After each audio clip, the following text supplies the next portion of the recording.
जिनकी पुनीत पावन शिव महापुराण की कथा संपूर्ण विश्व के कल्याण हेतु बाबा देवादिदेव महादेव की कृपा से आप और हमको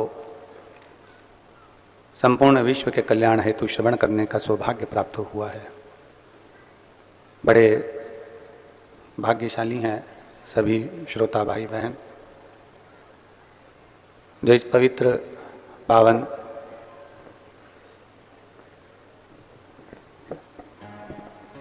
शिव महापुराण की कथा का लाभ ले रहे हैं। भगवान शिव, इसमें गुनगुन आवाज आ रही है ना, वो बंद करो, माइक में गुनगुन आवाज आ रही है। भगवान शिव ओगड़दानी त्रिकालदर्शी कैलाशी अविनाशी देवादिदेव महादेव भगवान शंकर जो संपूर्ण विश्व का कल्याण करने वाले हैं, संपूर्ण जगत का उद्धार करने वाले हैं, ऐसे भगवान शिव की पवित्र पावन शिव महापुराण की कथा आप और हम सभी छत्तीसगढ़ की इस पवित्र धरा से श्रवण करने के लिए विराजित है। 5 दिवसीय यह भगवान शिव की अनुपम आनंदित भगवान शंकर की अविरल कथा जो एक संपूर्ण जीवन का एक आनंद करने वाली है। कथा के मुख्य यजमान श्री सीताराम गौरी शंकर जी खंडेलवाल परिवार राजनंदगांव, श्री चंद्रशेखर पिल्ले, श्रीमती पूर्णिमा जी पिल्ले, श्री अनिल शुक्ला जी, श्रीमती शकुंतला शुक्ला जी, श्री परमेश्वर सिन्हा जी, श्रीमती आशा सिन्हा जी। एक बार सभी यजमान परिवार के लिए जोरदार ताली बजाकर स्वागत वंदन अभिनंदन। जिन्होंने इस 72 वर्ष के बाद जो ऐसा सावन पड़ा है,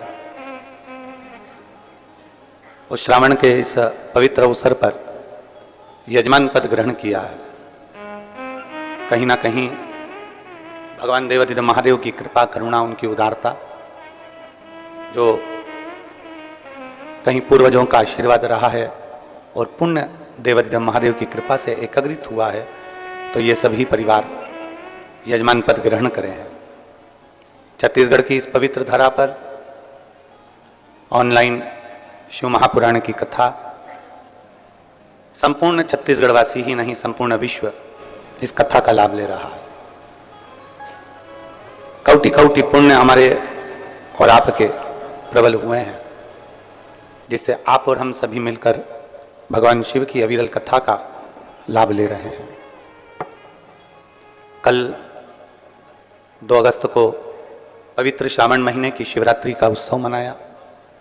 करोड़ों भक्तों ने अपने अपने घरों में रहकर भगवान शंकर की पार्थिव लिंग का पूजन किया और पार्थिव लिंग का पूजन कर कर आप और हम सब कृतार्थ हुए। एक छोटा सा पुण्य, एक छोटा सा सत्कर्म यदि हमारे जीवन में हो जाए तो ये मानकर चलें कि कहीं ना कहीं प्रभु कृपा से हम केवल एक कुल को या एक पीढ़ी को नहीं, हमारी 71 पीढ़ियों को पार उतार देते हैं। ऐसा पुण्य हमारे खाते में आ ही जाता है। कहीं शिव कृपा से, हमने पहले भी कथाओं में कहा, कमाया कमाया कमाया, आखिरी में जोड़ा जोड़ा और फिर संसार में ही छोड़ा।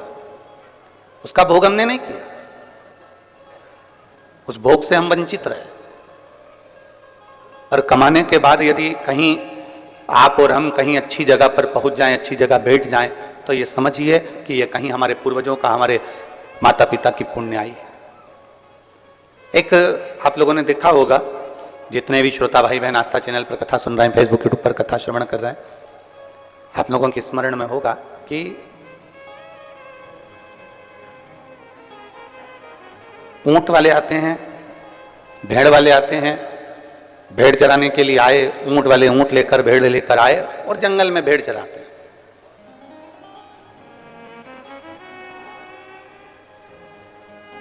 ऊंट वाले ऊंट लेकर आए हैं, भेड़ वाले भेड़ लेकर आए हैं और वो जंगल में चला रहे हैं। पर जो समझदार होता है, जो चतुर होता है, जो विद्वान होता है, इसकी विद्वत्ता क्या कहती है कि जिस कोई गरीब बड़ा है, कोई साधारण है और उसके पास में खेत के अंदर खाद डालने का पैसा नहीं है,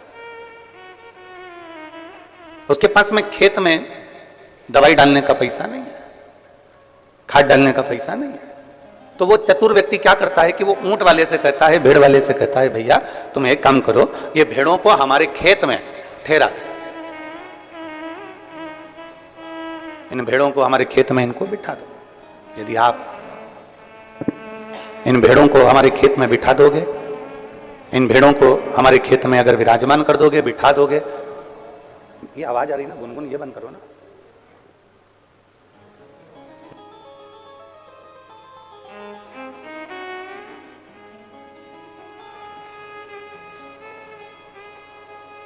इन भेड़ों को आप हमारे खेत में बिठा दीजिए, इन भेड़ों को आप हमारे खेत में थोड़ा रात्रि भर के लिए बिठा दो। उसको मालूम है कि मेरे पास में गला पकड़ रहा है, उसको मालूम है कि ये मेरे पास में ना तो मेरे पास में खाद का पैसा है, ना मेरे पास में दवाई का पैसा है, ना मेरे पास में कुछ खेत में डालने का कोई पैसा मेरे पास में नहीं, मैं साधारण किसान हूं, मैं गरीब बड़ा किसान हूं, मेरे पास में ये सब चीजें नहीं है, मेरे पास में ये कुछ भी है ही नहीं। अब उसने ऊंट वाले से कहा कि भैया इसको तुम मेरे खेत में बिठा दो। क्या होगा उसको बिठाने से? अगर भेड़ खेत में बैठ जाएगी तो उसके होगा क्या? किसान को मालूम है कि एक बार भेड़ अगर इतनी सारी संख्या में खेत के अंदर घूम लेती है, बैठ जाती है, और जब वो कहीं ना कहीं किसी ना किसी रूप में अपने मल का त्याग करती है, तो उसकी जो खाद होती है वो 1 वर्ष के लिए नहीं, कम से कम 5 वर्ष के लिए खेत में एक अच्छी फसल का कार्य कर देती है, एक अच्छी खाद का कार्य कर देती है और अच्छी एक दवाई का कार्य कर देती है। किसान को मालूम है कि मेरे पास में इतना धन नहीं है, किसान को मालूम है कि मेरे पास में इतना पैसा नहीं है, उसने एक ही काम करा कि इन भेड़ों को मेरे खेत में बिठा दो, वो बैठ जाएगी ना तो बस उतने में मेरा काम हो जाएगा और मेरा 5 साल तक अच्छा चल जाएगा, केवल बैठने से। और यही शिव महापुराण की कथा कर रही है कि आपको मालूम है कि हमारे पास में धन नहीं, दौलत नहीं, संपदा नहीं, वैभव नहीं, सत्ता नहीं, हमारे पास में कुछ भी नहीं है, मान लो हमारे पास कुछ है ही नहीं। शिव महापुराण की कथा में वेदव्यास जी कहते हैं तो एक काम करो, जैसे किसान भेड़ को अपने खेत में बिठा लेता है तो 5 साल तक उसे खाद डालने की जरूरत नहीं पड़ती, 5 साल तक उसे दवाई देने की जरूरत नहीं पड़ती, खेत में फसल अच्छी होती है, उसी तरह जो एक बार शिव महापुराण की कथा में जाकर बैठ जाता है उसके 5 साल तक उसको सोचना नहीं पड़ता, उसके जीवन का एक आनंद अपने आप उसकी अग्रणता में आता चले जाता।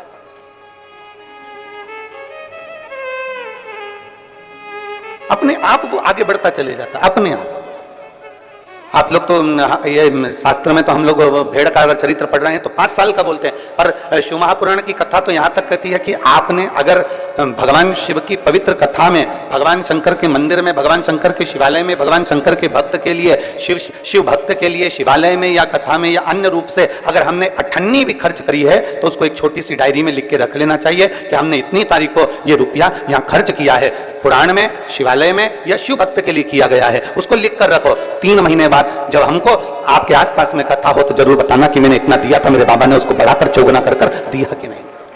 एक शिव भक्त, एक भगवान शंकर की अविरल भक्ति, भगवान शिव की उपासना, भगवान शंकर की अविरल भक्ति को, भगवान शंकर की अविरल भक्ति को हम धारण करें। और तेरी कृपा बिना एक भी अणु लेते हैं श्वास, तेरी कृपा से बखान क्या करूं मैं राखोगे ढेर का, चपटी भभूत में खजाना कुबेर का, हे गंगाधार मुक्ति द्वार ओंकार तू, बोले ओंकार तू, आयो शरण तिहार शंभु तार तार तू, हमने अगर 1 रुपया भी खर्च करा है, हमने 1 रुपया भी शिवालय में, देवालय में, शिव भक्त के लिए कहीं ना कहीं लगा दिया गया है, उसको लिख के रखो कि हमने 1 रुपया दिया है।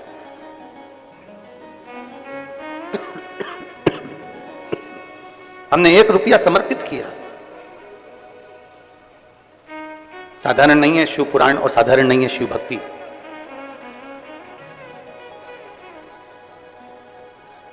लाखों, हम लाखों कह रहे हैं, जितने आस्था चैनल पर कथा सुन रहे होंगे, जितने फेसबुक यूट्यूब पर कथा सुन रहे होंगे, जितने ऑनलाइन कथा सुन रहे होंगे, और जितने इस पवित्र छत्तीसगढ़ की धरा में इस हॉल में बैठकर भगवान शिव की पवित्र कथा का रसपान ग्रहण कर रहे हैं, उनकी चित्तवृत्ति में ये बात होगी। हम लाखों कर रहे हैं, पर लाखों नहीं, करोड़ों शिव भक्त, करोड़ों बेटा बेटी, करोड़ों शंकर के भक्त, लाखों शिव भक्त श्रावण के महीने में 2 लोटा जल भगवान शंकर को समर्पित करते हैं।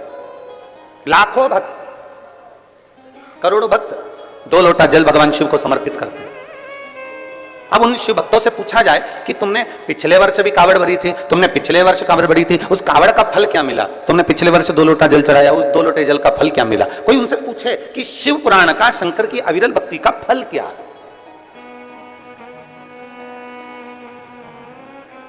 आप इतनी संख्या में बैठे हो, कहीं ना कहीं बाबा ने आप पर कृपा करी है। ये यजमान परिवार जो है, सभी शुक्ला जी, पिल्लाई जी और खंडेलवाल जी, आदि सिन्हा जी, ये सब यजमान परिवार तो बन के बैठे हैं, इनके ऊपर तो प्रभु कृपा हुई है। पर जितने श्रोता भाई बहन यहाँ बैठे हुए हैं, वो भी तो अपनी बुद्धि से जरा विचार करें कि हमारे पूर्वजों ने ऐसा कौन सा पुण्य कर दिया था जो सावन महीने में हम यहाँ आकर बैठ गए, भगवान शंकर की कथा का रसतत्व हमने ग्रहण कर लिया। ऐसा कौन सा पुण्य हमने किया था?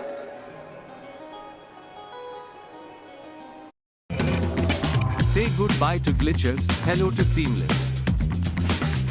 Angel One Super App for Smart Investing.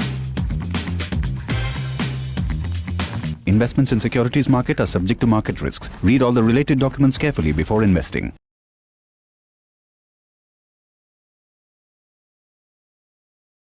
ऐसा सत्कर्म हमने कौन सा किया? ऐसा भजन हमने कौन सा किया? हमने कलकत्ता में कहा था कि जितने बैठे हो ना, अपने अपने घर जाके नजर उतरवा लेना कि कहीं ना कहीं हमारे पुण्यता है, कहीं ना कहीं हमारी प्रबलता है।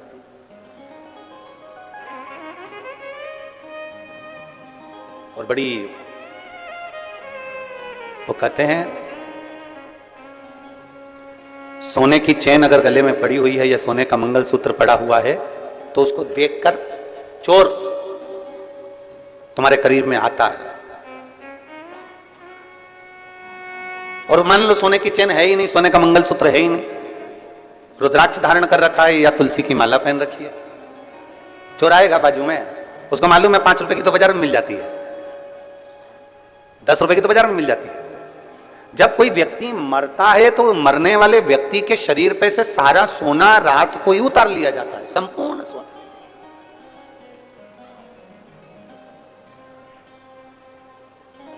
और उसके गले में अगर रुद्राक्ष पड़ा हो तो, उसके गले में रुद्राक्ष की माला पड़ी हो तो निकालेंगे? अरे जम के तो बोलो जरा, नहीं निकाले। तुलसी की माला पड़ी है तो कोई निकालेगा? नहीं। क्या कहेंगे? बहू से भी माँ रोते रोते, रहने दे वो माला उनके गले में, रहने दे, वो तुलसी की है, वो रुद्राक्ष की है, पड़े रहने दे, वो तुलसी की माला है, वो रुद्राक्ष की माला, पड़े। क्यों? क्योंकि उसको मालूम है कि ये तुलसी की माला, ये रुद्राक्ष की माला, ये पड़े रहने दे, ये किसी इसकी भले कीमत नहीं है। सोना निकाल लो, अंगूठी निकाल लो, चेन निकाल लो, दादी के कानों में अगर बुंदा लगा है तो बुंदा निकाल लो, मुर्खी लगी है तो मुर्खी निकाल लो, लौंग, नथ पहनी है अच्छी बड़ी सारी तो नथ निकाल लो, ये सब कुछ निकाल लिया जाएगा। हाथ की अंगूठी हो, पांव का हो, हाथ का तगड़ी हो, कमर का कस हो, जो कुछ होगा सारा निकाल लिया जाएगा। और वहीं अगर तुलसी की माला है, वहीं अगर रुद्राक्ष की माला है और वो पड़ी हुई है तो कोई नहीं निकालेगा। और ये समझने वाला विषय है कि भले वो ना निकाली जाए, सब कुछ निकाल लिया जाए, और वो अगर तुलसी और रुद्राक्ष की माला हमारे गले में पड़ी हुई है तो ये तुलसी और रुद्राक्ष का मन का हमें ना जाने कितने कितने नरकों से बाहर निकालते हुए परमात्मा की शरणागति प्रदान करा दे, कितने नरकों से निकालता हूं।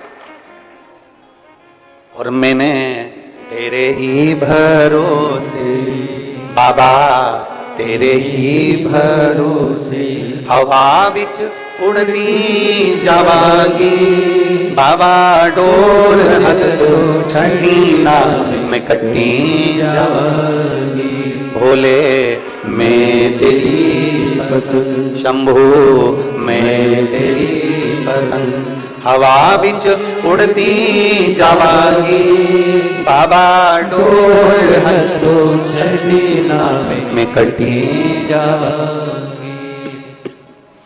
एक तुलसी की माला, एक रुद्राक्ष हमारे जीवन को सुख प्रदान कर देता, हमारे जीवन को आनंदता प्रदान कर देता। एक बेलपत्र हमारे जीवन को सुख प्रदान कर देती। हम शंकर भगवान का एक लोटा जल समर्पित करते हैं, शिव की भक्ति करते हैं, शंकर को एक लोटा जल चढ़ाते हैं, वो हमें कितना फल देती है, कितना फल देती है। एक कथा आती है, बड़ी सुंदर प्रसंग है, जरा स्मरण करिएगा सभी, जितने चैनल पर कथा सुन रहे हैं, जितने ऑनलाइन कथा सुन रहे हैं, सब अपनी चित्तवृत्ति में रखिएगा इस कथा। एक राजकन्या थी, बड़ी सुंदर थी, बड़ी सुंदर।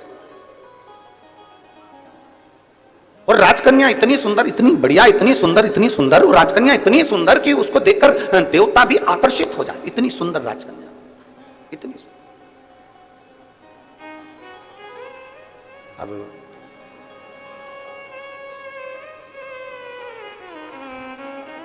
कन्या सुंदर थी, राजा को चिंता लग गई जब कन्या बड़ी हो गई। कन्या बड़ी हुई और चिंता लगी। किसको चिंता नहीं होती? और आज के जमाने में हम तो निवेदन करना चाहेंगे, बेटों की शादी की चिंता करो, बेटियों की शादी की मत करो। क्यों? क्योंकि बेटी इतनी मेहनत कर लेती है, इतनी लगनता से काम कर लेती है कि बेटी के लिए तो ढेरों संबंध आना चालू हो जाते हैं। उसकी लगनता, उसकी मेहनत उसको आगे बढ़ा देती है। और बेटों की चिंता इसलिए करना जरूरी होती है कि पिता अपने बेटे को काम पर लगा देता है, जा दुकान देख ले, जा व्यापार देख ले, जा ये कर ले, जा वो कर ले। करता वो भी है मेहनत, ऐसा नहीं कि मेहनत नहीं करता।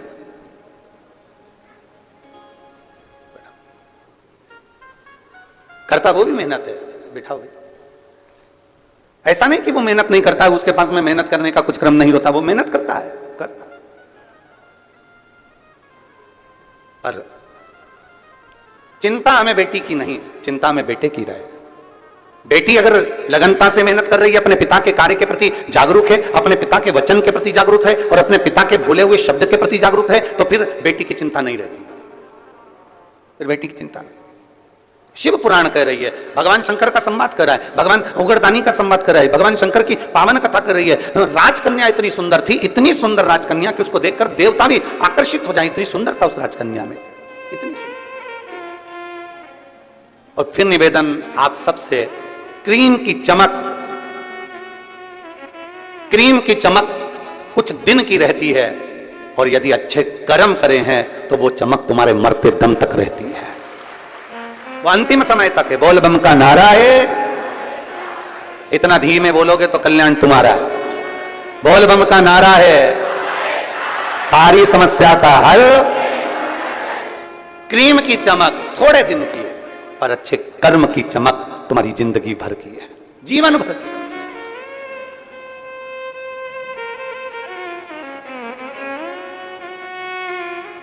अभी हम कल देख रहे थे कि वो शुक्ला जी हैं आप कल हम देख रहे थे भजन में, आपको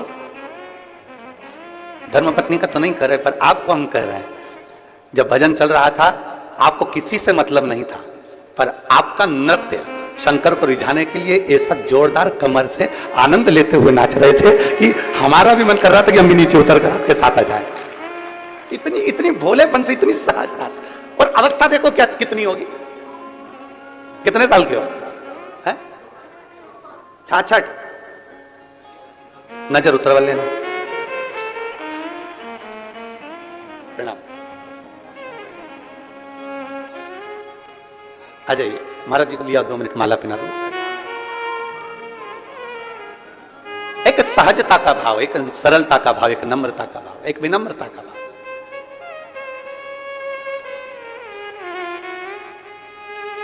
और जब अपने भीतर की सरलता होती है ना, अपने भीतर का जब भोलापन होता है, अपने भीतर की जब सहजता होती है ना, तो शिव पुराण कहती है शंकर भगवान को जितना जल प्रिय नहीं, जितना दूध प्रिय नहीं, जितना पंचामृत प्रिय नहीं, जितना सामग्री बेलपत्र प्रिय नहीं, जितनी कोई वस्तु प्रिय नहीं, शिव जी कहते हैं मुझे सबसे ज्यादा व्यक्ति का भोलापन प्रिय है। शंकर को सहजता।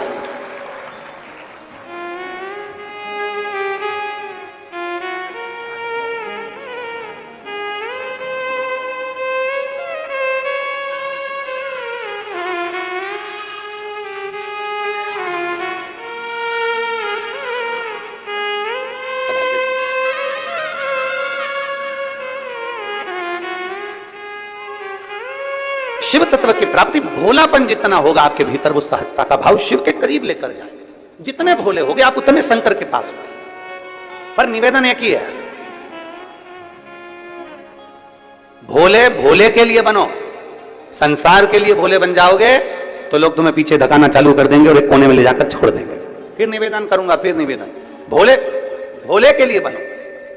और भोले बनना है तो भोले व्यक्ति के लिए बनो, जो सहज हो उसके लिए हम सहज हैं, जो सरल है उसके लिए हम सरल हैं, जो आनंदमय है उसके लिए हम आनंदमय हैं। राजकन्या बड़ी सुंदर थी, देवता भी उसको देखकर आकर्षित हो जाए, इतनी सुंदर थी। पिता के मन में थोड़ा सा भाव जागृत हो गया। पिता के मन में लगा कि मेरी बेटी, इसका विवाह करना है मुझे, और मैं विवाह करना है, इतनी सुंदर है, इतनी सुंदर है। अब मैं किसी ज्योतिषी को बुलाऊं और ज्योतिषी को बुलाकर इसको जरा दिखाऊं कि मेरी बेटी का भाग्य क्या कहता है। और अगर मैं हर कोई ज्योतिषी को बुलाऊं तो वो श्रेष्ठता नहीं है। इसलिए उस पिता ने अपने राज पुरोहित को बुलाया, अपने राज्य के पुरोहित को बुलाया, अपने कुल गुरु को बुलवाया और राज पुरोहित को बुलाकर कहा कि राज पुरोहित जी, मेरी बेटी का मुझे विवाह करना है, आकर उसका भाग्य देख लीजिए और उसका भाग्य बता दीजिए। और बेटी, राजकन्या का एक नियम सबसे प्रबल था, सबसे प्रबल नियम था राजकन्या का कि वो शंकर के मंदिर के पुष्प को उठाकर, उन्हीं पुष्प की माला बनाकर, उन्हीं पुष्प का श्रृंगार बनाकर शंकर को पिना देती थी, शिवलिंग का श्रृंगार कर देती उसी पुष्प से।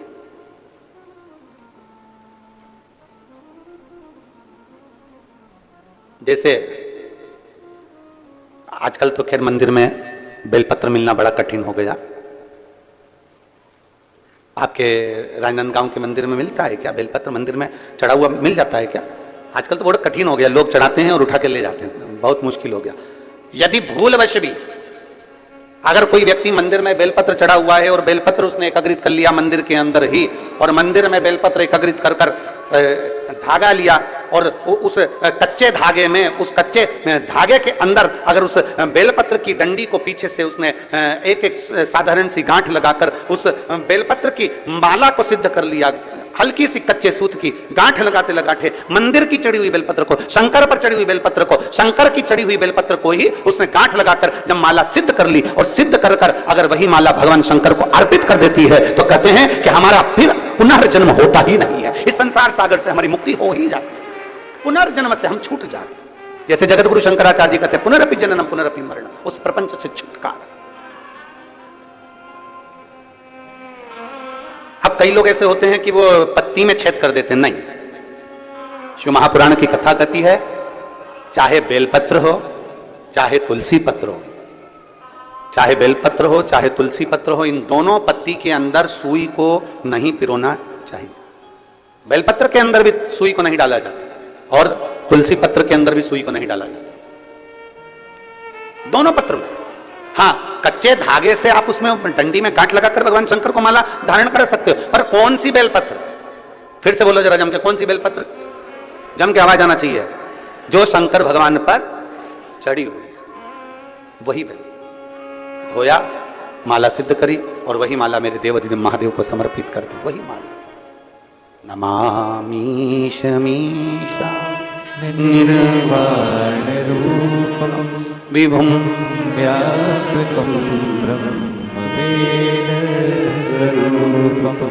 नमामि शमीशा निर्वाण रूपम विभुम व्यापकं ब्रह्मवेद स्वरूपम।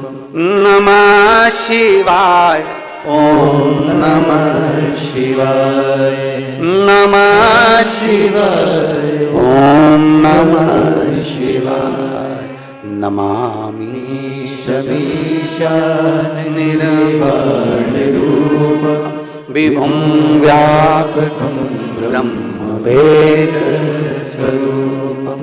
नमामि शमीशा निर्वाण रूपम विभुम व्यापकं ब्रह्मवेद। शिव को चढ़ा हुआ पुष्प शंकर को वापिस समर्पित, शंकर का बेलपत्र शंकर को वापिस समर्पित। तेरा तुझको अर्पण, क्या लागे मेरा, मेरा है क्या?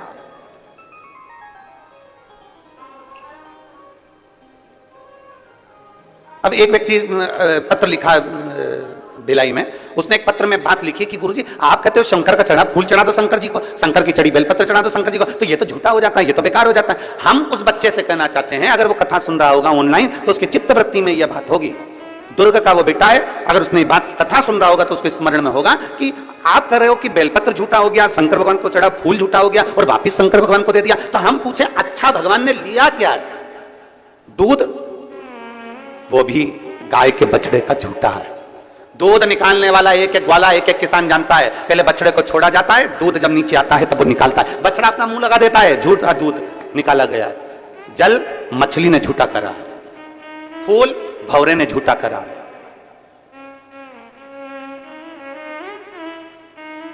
और जब मेरा भोलेनाथ झूठा जल स्वीकार कर सकता है, झूठा फूल स्वीकार कर सकता है, झूठा दूध स्वीकार कर सकता है, तो अपन कौन से सत्यवान है? अपन भी तो झूठे हैं। तो जरा विचार करो कि वो झूठा पुष्प, झूठा दूध, झूठा जल स्वीकार कर सकता है, तो मेरा शंकर अपन जैसे झूठे को भी स्वीकार कर सकता है। वो सरल है, सहज है, आनंद है।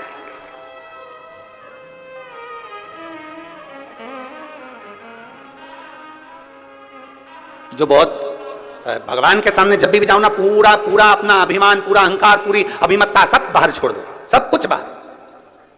अपनी अभिमत्ता अपन को लेकर परमात्मा के पास जाना ही नहीं है। निर्मल होकर जाइए, एकदम सहज होकर जाइए। आप ऑफिसर अपनी जगह पर, आप मिनिस्टर अपनी जगह पर, आप आपका पद, आपका धन, आपकी दौलत अपनी जगह पर शिव के सामने सब शून्य है, शंकर के सामने सब शून्य।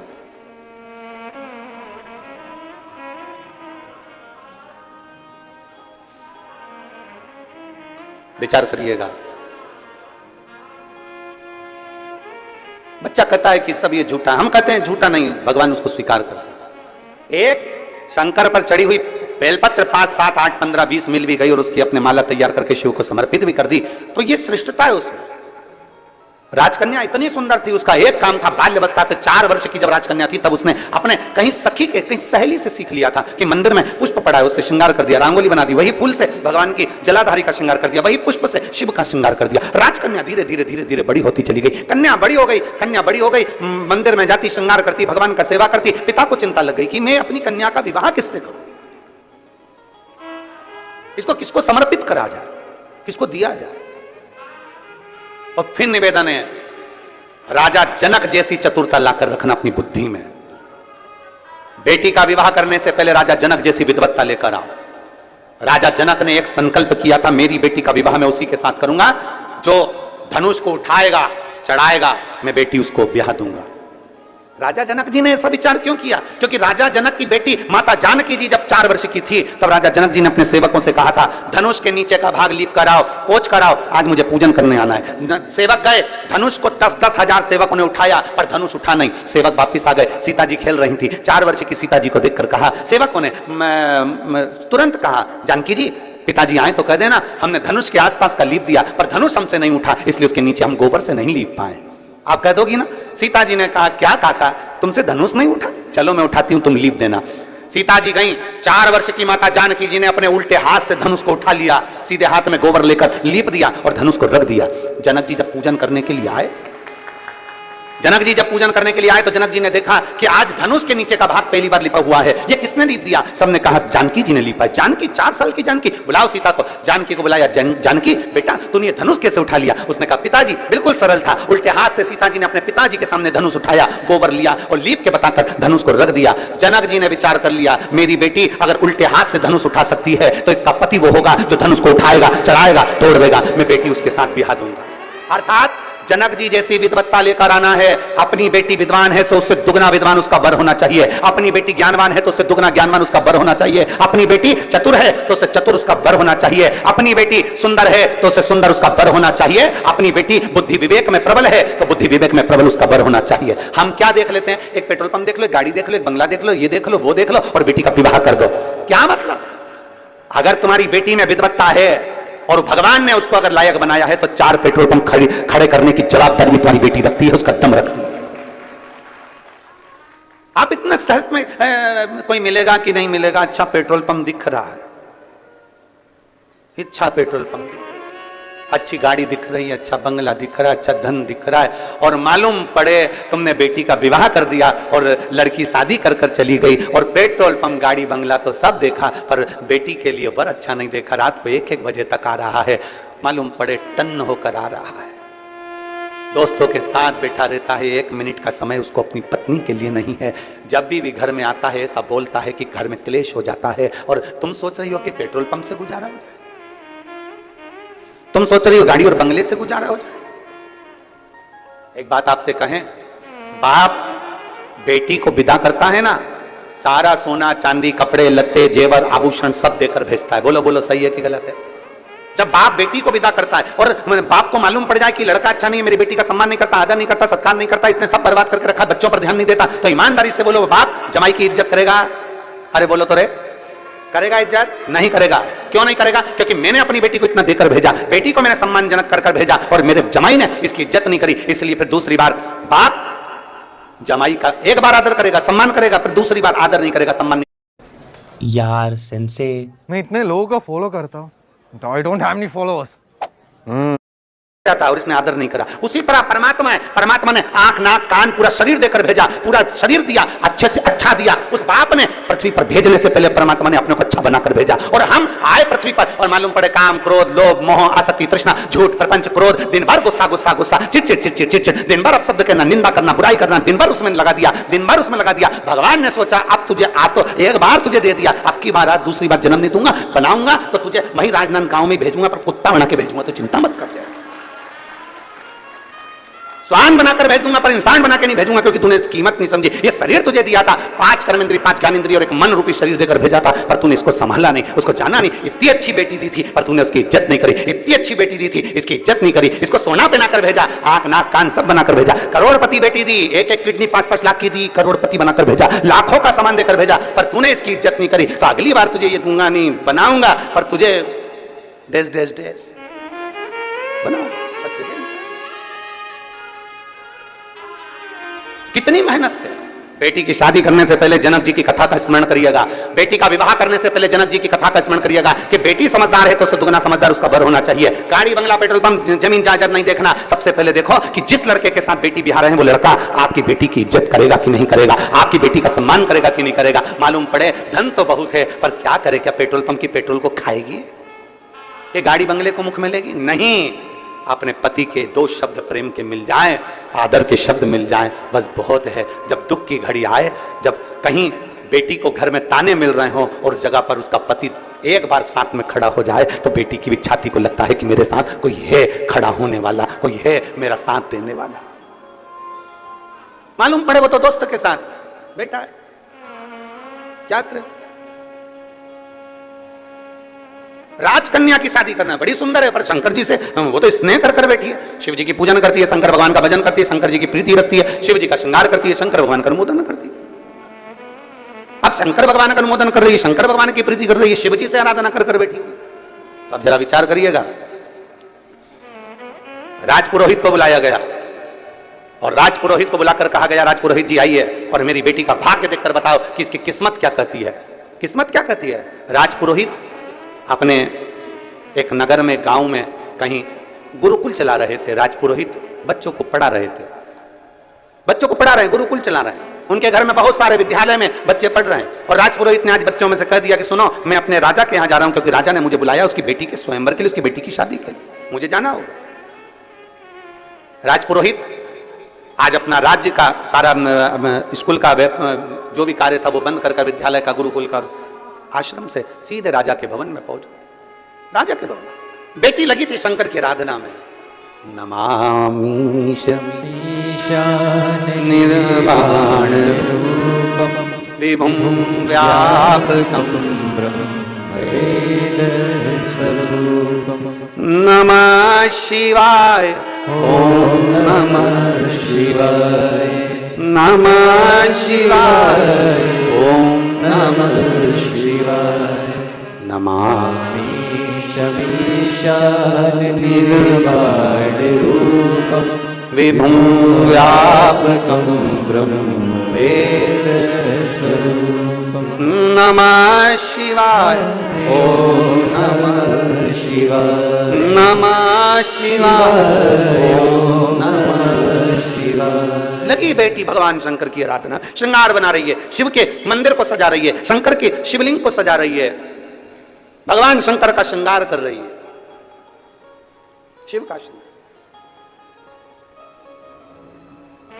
शिवलिंग पर शंकर भगवान के शिवलिंग में 3 जगह ऐसी है जहां पर पुष्प या इत्र या बेलपत्र या सुगंधित पदार्थ भगवान शंकर को समर्पित करा जाता है तो रोग से निवारण होता जाता है। 3 स्थान समझेंगे। ये शिवलिंग जलाधारी अशोक सुंदरी का स्थान मध्य में, इधर गणेश का स्थान, इधर षडानंद कार्तिकेय का स्थान। 3 स्थान है जहां पर बन सके। अगर आपको लगता है कि मैं जांच कराने के लिए डॉक्टर के पास जा रही हूं और डॉक्टर ने बोला है कि कोई बड़ी बीमारी तुमको लगती है तो जांच कराने जाओ, डॉक्टर बोले जांच कराओ, जितनी रिपोर्ट आना चाहती है आए, पर उससे पहले अगर 3 जगह पर इत्र समर्पित कर दिया जाए, इत्र हो या सुगंधित कोई पुष्प हो, इत्र या सुगंधित पुष्प, 3 स्थान पर अगर इत्र समर्पित किया जाए तो वो स्थान और इत्र समर्पित कर आप जाओ फिर जांच कराओ, मना नहीं, पर वो 3 स्थान बताएगा। पहला स्थान अशोक सुंदरी और भगवान शंकर का जो शिवलिंग रखा है उसके बीच में जो अशोक सुंदरी और शंकर भगवान के शिवलिंग के बीच में एक जगह खाली पड़ी रहती है। अशोक सुंदरी का स्थान पूर्ण होगा, शिवलिंग होगा, उसके बीच में एक स्थान खाली होता है। उस स्थान पर अगर जिस समय पर भगवान शंकर के जिस अशोक सुंदरी और शिवलिंग के बीच में जो स्थान है वहां पर अगर इत्र लगाया जाए, दूसरे नंबर पर शिवलिंग के ऊपर से लेकर नीचे के मध्य भाग में, जहां मध्य भाग है ये शिवलिंग, ये नीचे का भाग और मध्य भाग में अगर इत्र लगाया जाए, और तीसरा भगवान शंकर का जो जल नीचे की ओर गिरता है, जहां जो पट्टी रहती है पानी नीचे आने की, उस पट्टी पर अगर इत्र लगाया जाए, ये 3 स्थान इत्र लगाने के होते हैं। अगर वहां लगाया जाए तो कैसा भी रोग हो आपकी जांच अच्छी ही आएगी, बेकार नहीं आ सकती। आप कितने ही करा लें उसको। एक शंकर भगवान के शिवलिंग का 3 जगह पर इत्र या 3 जगह पर सुगंधित पुष्प लगाया जाए। अब जब आप लोग अभिषेक करने बैठते हैं या पूजन करने बैठते हैं या शंकर जी के मंदिर जाते होंगे, कौन कौन जाता है शिवालय? सभी लोग जाते हो? बोलो हर हर महादेव। शिवालय जाते हो तो शिवालय में जाकर जब आप इत्र चढ़ाते हो भगवान पर, यहाँ इत्र लगाया आपने, फिर यहाँ पर भी लगा देते हो, यहाँ पर भी लगा देते हो, यहाँ पर भी लगा देते हो, सब दूर इत्र लगा देते हो। जो समझदार होता है ना वो सभी दूर इत्र लगा देता है। कई ऐसे रहते हैं जरा सा इत्र लिया और रुई में लेके एक जगह पर रख दिया, फूल में लेके एक जगह पर रख दिया, पर पूर्ण जगह पर इत्र लगा दो, बाबा के पूर्ण स्वरूप पर इत्र लगा दो। आपको नहीं मालूम अनायास, आपको नहीं मालूम कि 3 जगह कौन सी है, तो आप पूर्ण स्वरूप पर इत्र लगा दीजिए, पूर्ण स्वरूप पर। वेद मंत्र में त्र्यंबकेश्वर का बाबा का मंत्र,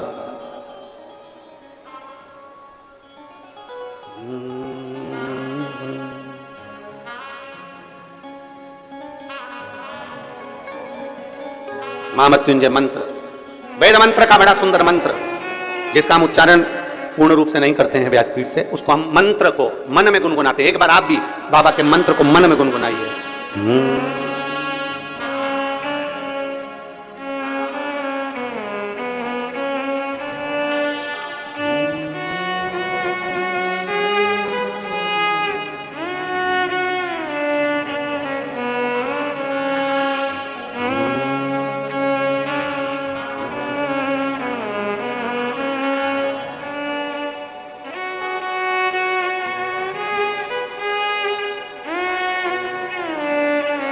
भगवान शिव का त्र्यंबक मंत्र का स्मरण करें, और नहीं कर सकते तो पंचाक्षर करें नमः शिवाय, नहीं कर सकते षडाक्षर करें ओम नमः शिवाय, नहीं कर सकते तो श्री शिवाय नमस्तुभ्यम का स्मरण करें। आपको नहीं ज्ञात 3 जगह का वर्णन, यहां तक शिव कथा कहती है। ये जो कई लोग कहते हैं हमारे कोई बच्चा जन्म से जो होता है ना, और कई बच्चे से जन्म से होते हैं जिनकी बुद्धि विकास नहीं कर पाती है, डॉक्टर कहते हैं ये बच्चा अन्य बच्चे से 2 साल 4 साल 3 साल 6 महीना पीछे चलेगा। अब माँ सोचती है मेरा बेटा 2 साल 4 साल 6 साल पीछे अन्य बच्चों से। हाँ, तब उस जगह पर शंकर भगवान के शिवलिंग अशोक सुंदरी की जगह और मध्य का जो खाली स्थान है, मध्य का जो स्थान बचा हुआ है, वो स्थान कई बार लोग कहते हैं गुरुजी ये पार्वती जी है, ये शिवलिंग है, ऊपर जो जलाधारी में से जल बह रहा है, शंकर जी की 5 लड़कियां हैं, जया, विषहरा, शामली, बारी, दौतली देव, ये अशोक सुंदरी, ये गणेश, कार्तिकेय का स्थान। जो बीच में अशोक सुंदरी और शिवलिंग के बीच में जगह है, वो स्थान किसका है? शिव पुराण में इसका लिंग पुराण के अंतर वर्णन आता है कि वो स्थान भगवान शंकर की जो जितनी सती, उमा, कात्यायनी, कुष्मांडा, स्कंदा, जितनी महागौरी, जितनी माताएं पूर्व में रही हैं, इन माताओं का स्थान शंकर ने यहां रखा है। और वो स्थान ऐसी जगह है, अगर कोई बच्चा कितना भी पीछे, डॉक्टर कह दिया इसको कि ये अन्य बच्चों से 2 साल पीछे, अन्य बच्चों से 4 साल, इसका विवेक काम नहीं कर रहा। एक छोटी सी बेलपत्र, एक छोटी सी बेलपत्र, छोटी सी बेलपत्र लीजिए, छोटी सी, और उस छोटी सी बेलपत्र को, छोटी सी बेलपत्र को उस स्थान पर अशोक सुंदरी की ओर डंडी कर उस स्थान पर छोटी सी बेलपत्र को रखिए और 3 बार उसी स्थान पर जल समर्पित कर वही बेलपत्र बेटे को लाकर बच्चे को, वो खाए ना तो पीस कर कैसे भी उस बच्चे को धीरे धीरे देना चालू करिए। आप खुद अंतर देखेंगे कि 3 महीने 4 महीने में उसका विवेक, उसके विवेक में, उसकी बुद्धि में अंतर आया कि नहीं। वो स्थान की मूलता है, वो स्थान की मूलता।